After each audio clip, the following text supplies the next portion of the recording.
The Battle of Naboo functions as the structural foundation for the political, military, and institutional dynamics that define the entire Star Wars saga. Although presented as a successful liberation of a single planet, it exposes systemic weaknesses in the Galactic Republic and operational shortcomings in the Jedi Order that later enable the rise of authoritarian rule.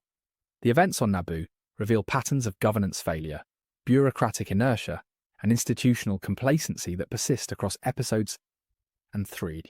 The Republic's initial response to the Trade Federation invasion demonstrates the Senate's dependence on procedural mechanisms rather than decisive action. Queen Amidala's appeal to the Senate results in calls for committees and investigations rather than immediate intervention. This reflects a government whose decision-making structure is constrained by procedural formalism, enabling external actors to exploit legal and administrative gaps. The inability to act promptly on a direct plea from a sovereign world establishes a precedent for the Republic's later inability to respond effectively to separatist expansion. The Senate's debate over the existence of the invasion indicates institutional capture by influential economic entities. Valorum's hesitation and the Senate's reluctance to intervene suggests that major trade organizations exert substantive influence over legislative outcomes. This pattern reappears during the prelude to the Clone Wars, when corporations such as the Techno-Union and Banking Clan openly support secessionist activities. Naboo demonstrates that economic interests already held disproportionate sway over the Republic's political apparatus. The Jedi Council's initial reaction to the invasion further signals institutional decline. Their classification of the blockade as a political matter rather than a crisis shows a rigid adherence to traditional jurisdictional boundaries. Obi-Wan and Qui-Gon's testimony about the assassination attempt and the mysterious warrior they encountered is met with limited urgency. The Council's emphasis on procedure over adaptation foreshadows later failures to recognize emerging threats, including Count Dooku's involvement in separatist operations. The presence of Darth Maul during the conflict exposes significant gaps in Jedi intelligence gathering capabilities. The Order had not detected Sith activity for a millennium, yet a Sith apprentice engages two Jedi without prior warning. This indicates an over-reliance on historical assumptions and a lack of proactive surveillance. The Council's response, which frames Maul's appearance as an anomaly rather than evidence of systemic misjudgment, demonstrates a pattern of underestimating adversaries. The political elevation of Palpatine as a result of the crisis illustrates how the Republic's democratic mechanisms can be manipulated during periods of instability. Amidala's vote of no confidence in Chancellor Valorum leads directly to Palpatine's election, despite his connection to Naboo's political structure, presenting a potential conflict of interest. This outcome shows that political ascension within the Republic is vulnerable to exploitation by individuals positioned to benefit from crises. The Gungan-Naboo alliance, while effective in resolving the immediate conflict, highlights the fragility of internal planetary relations. The cooperation between the two societies occurs only under severe external pressure, suggesting that unity within the Republic is contingent on crisis rather than shared governance principles. This pattern mirrors the later formation of the Grand Army of the Republic, which arises not from institutional preparedness, but from reaction to separatist aggression. The ground and aerial components of the battle reveal operational weaknesses in the Republic's defensive capabilities. Naboo lacks a standing military capable of resisting the Trade Federation, requiring reliance on a volunteer resistance and the Gungan army. This limitation reflects the Republic's broader disarmament policies, which leave member worlds dependent on political negotiation rather than self-defense. The Clone Wars later exposed the consequences of this structural vulnerability when the Republic is forced to adopt a rapidly constructed military solution. Anakin Skywalker's involvement in the battle also establishes precedent for irregular and uncontrolled variables influencing major military outcomes. His accidental destruction of the droid control ship demonstrates the Republic's dependence on chance events rather than strategic planning. This pattern recurs when Anakin plays decisive but unplanned roles in later battles such as the Battle of Geonosis and the capture of Palpatine during the Battle of Coruscant. Qui-Gon Jinn's death creates institutional instability within the Jedi Order by accelerating Anakin's training.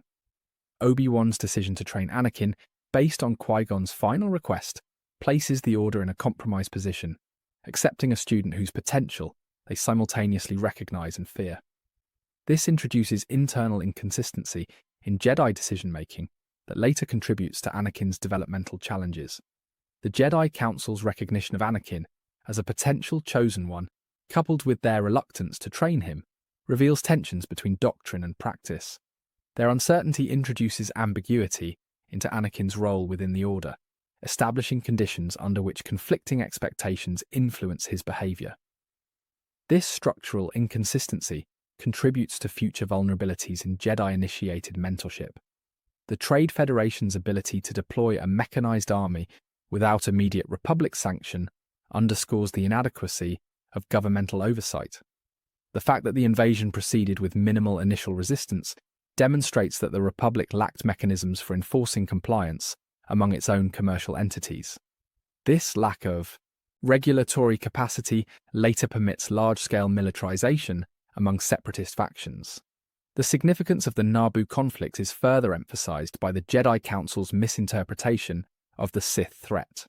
They conclude that the attacker was likely a Sith apprentice, but do not mobilize resources to locate the master. This demonstrates a systemic failure to prioritize new intelligence over long-standing beliefs. The inability to recognize the implications of a returning Sith Order contributes directly to the Republic's vulnerability. The aftermath of the battle reinforces the Republic's tendency to attribute success to exceptional individuals rather than institutional robustness. Celebrations highlight the roles of Amidala, the Jedi, and the Gungans, while ignoring the structural failures that enabled the crisis. This pattern of misattributing causality influences the Republic's future responses, leading to repeated reliance on ad hoc solutions rather than systemic reform. Overall, the Battle of Naboo establishes structural patterns that persist throughout the prequel trilogy. The Republic's procedural stagnation, the Jedi Order's interpretive rigidity, and the political rise of Palpatine originate in the dynamics revealed during this conflict. Each element of the Naboo crisis forms a precedent that guides the trajectory of the saga toward authoritarian consolidation and institutional collapse. In total, the Battle of Naboo functions as a diagnostic event, exposing vulnerabilities that shape the Republic's downfall. It reveals the interdependence of political inefficiency, Jedi miscalculation, and covert Sith manipulation, setting the thematic and structural framework for the entire prequel narrative. This initial conflict demonstrates that the mechanisms of collapse were already present long before the Clone Wars, embedded within the Republic's political, military, and ideological foundations. The conclusion of the Battle of Naboo reinforced systemic misinterpretations within the Republic and the Jedi Order. Rather than recognizing the invasion as evidence of structural weakness and political corruption, both institutions framed the outcome as a demonstration of resilience. This misdiagnosis prevented meaningful reforms and enabled the conditions that later produced the Clone Wars. Naboo became a template for how the galaxy would misunderstand crises, attributing success to isolated actions rather than institutional readiness. The Senate's post-conflict behavior illustrates this pattern. Instead of addressing the legal ambiguities that allowed the Trade Federation to amass a private army and execute a planetary occupation, the Senate treated the invasion as an anomaly. The lack of punitive reforms against the Trade Federation indicates that major economic powers retained influence over political decision-making. This failure to impose consequences facilitated the later militarization of corporate entities that joined the separatist movement. The Republic's governance structure also remained unchanged. The delays and procedural bottlenecks that prevented timely intervention during the crisis were neither revised nor efficiently addressed. Emergency powers remained easy to justify in subsequent conflicts, precisely because the Republic's standard processes were known to be ineffective. Palpatine's later consolidation of authority relied on these patterns of bureaucratic dependency. Anakin Skywalker's introduction into the political and religious landscape further demonstrates how Naboo influenced the saga's trajectory. The decision to train him stemmed not from strategic assessment, but from reactive sentiment following Qui-Gon Jinn's death. The Council's acceptance of Anakin, despite identifying clear developmental risks, established a precedent for decisions driven by circumstance rather than doctrinal consistency. This foreclosed opportunities for addressing structural issues within Jedi pedagogy. The Gungan-Naboo alliance, celebrated as a symbol of planetary unity, reflected cooperation produced only under existential threat.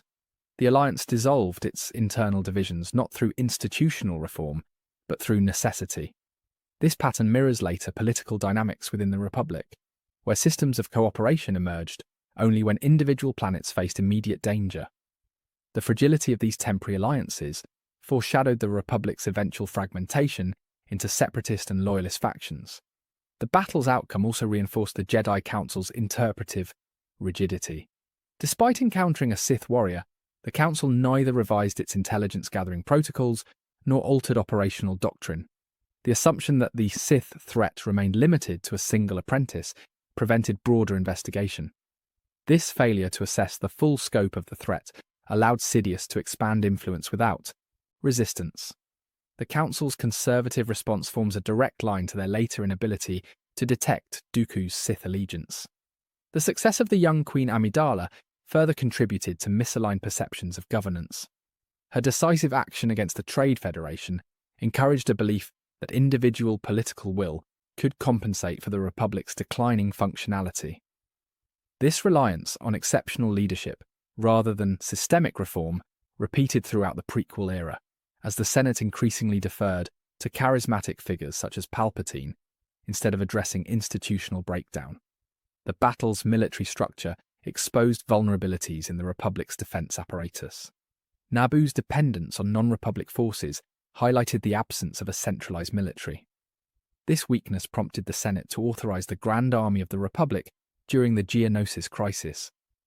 The perceived success of improvised combat solutions during Naboo promoted a belief that the Republic could rely on rapid military mobilization, a misconception that later accelerated militarization without sufficient oversight. From a strategic standpoint, the victory relied heavily on unconventional variables. Anakin's destruction of the control ship, although effective, concealed the inadequacy of Naboo's defense infrastructure. Treating these outcomes as evidence of strength obscured the need for institutional preparedness. The Clone Wars later exposed the dangers of relying on unpredictable individual actions rather than coherent military planning. Similarly, Obi-Wan's defeat of Darth Maul provided confirmation bias for the Jedi Order's belief in its combat superiority. The Council did not consider that Maul's presence indicated larger organizational coordination within the Sith. Instead, they treated the duel as validation of their ability to overcome emerging threats. This misinterpretation delayed their recognition of the Sith's systemic infiltration of the Republic. The political elevation of Palpatine following Naboo demonstrates how crisis-enabled promotion shaped the saga. His election as Chancellor was not an outcome of policy alignment, but of political opportunism. The Republic's willingness to reward decisive rhetoric over institutional reform allowed Palpatine to embed himself at the centre of governance. Naboo thus established a pattern in which crises strengthened the very individuals who engineered them.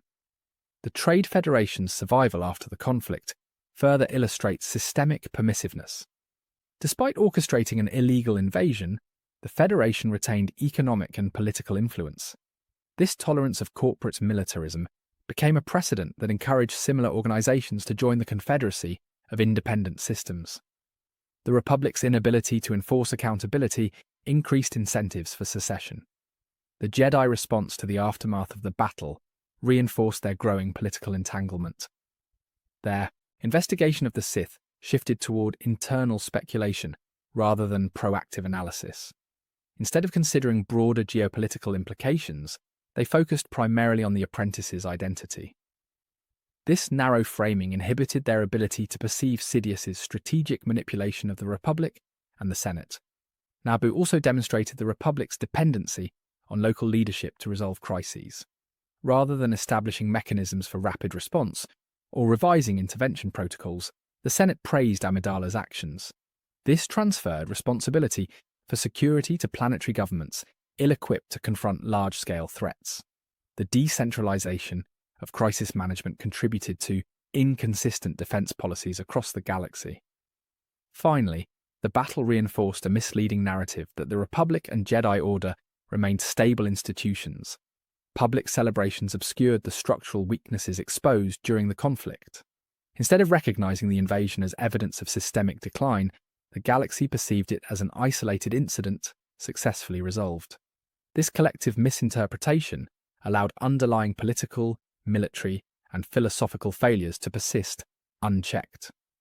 In total, the Battle of Naboo functions as a formative crisis that shapes the Republic's decline and the Jedi Order's miscalculations throughout the prequel trilogy. The perceived victory masks structural deficits in governance, intelligence, accountability, and institutional philosophy. Naboo therefore establishes not only the thematic trajectory of the saga, but also the operational conditions that enable its eventual collapse. Thank you for watching. Be sure to like, subscribe, and hit that share button. My main channel is Critical Analysis Hub, where I post Star Wars content about the movies. My secondary channel is Critical Analysis Hub Plus, where I focus on the shows of Star Wars. And my third channel is Critical Analysis Hub XP, where I post comic books. Be sure to take a moment and check them out. Thanks, and may the Force be with you.